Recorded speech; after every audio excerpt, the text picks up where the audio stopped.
First पहला away match जीत गया बांग्लादेश, हम लोग बहुत खुश हैं। দর্শক খাদের কিনারা থেকে বারবারই বাংলাদেশ ঘুরে দাঁড়িয়েছে, আরেকবার সেই ঘুরে দাঁড়ানো দেখলো এই সংযুক্ত আরব আমিরাত, যেখানে বাংলাদেশের সম্ভাবনাই ছিল না। অনেকাংশে সবাই বাংলাদেশকে বাদের খাতায় ফেলে দিয়েছিলেন, কিন্তু সেই বাংলাদেশ দেখিয়ে দিয়েছে যে না, তারাও ঘুরে দাঁড়াতে জানে। আরও একবার দেয়ালে পিঠ ঠেকেছে, আরও একবার বাংলাদেশ ঘুরে দাঁড়িয়েছে। Played really well. They deserve it. The way they played the cricket, I think they deserve it. And Afghanistan, about the misfeelings and misunderstanding, I think it's gone wrong. Now you expecting Afghanistan for Super 4? Yeah, we expect a lot from them. Maybe next match for Sri Lanka, if we win, I think we can qualify for playoff.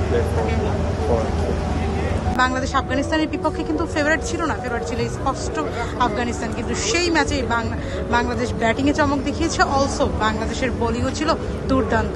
বিশেষ করে নাসুম আহমেদের কথা বলতে হয়, যিনি প্রথম ডেলিভারিতে break through এনে দিয়ে আসলে বাংলাদেশের পথটাই তিনি গড়ে দিয়েছেন। সেই বাংলাদেশ এখন শেষ পর্যন্ত জয় পেয়েছে এবং সুপার 4-এ যাওয়ার সম্ভাবনা বাঁচিয়ে রেখেছে। I was supporting Bangladesh today because of Mustafizur Rahman. So do we expect you're supporting into Super 4 also? Yeah, after this match, I believe that Bangladesh will be in Super 4. Thanks a lot, man. Thanks a lot. Thanks a lot. এখন বাংলাদেশকে অপেক্ষা করতে হবে আগামী 28 September পর্যন্ত, যেই match নির্ধারণ করে দিবে আসলে সুপার 4-এ কারা কারা খেলবে।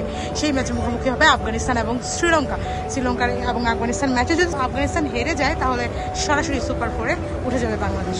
আর যদি আফগানিস্তান জিতে যায় তাহলে হয়তো সমীকরণের মারপ্যাচে পড়তে হবে। তারপরেও বলা যায় যে যেখানে বাংলাদেশ হেরেছিল, বাংলাদেশের অবস্থানটা নড়বড়ে ছিল, সেই জায়গা থেকে বাংলাদেশ যে ঘুরে দাঁড়িয়েছে এবং দারুণ জয় তুলে নিয়েছে, সেটা বাংলাদেশের জন্য চমৎকার ছিল। বাংলাদেশ আরও একবার ঘুরে দাঁড়াবে এবং সুপার 4 নিশ্চিত করবে, সেটাই প্রত্যাশা। আবুধাবি থেকে হিমু আক্তার, দেশকাল নিউজ।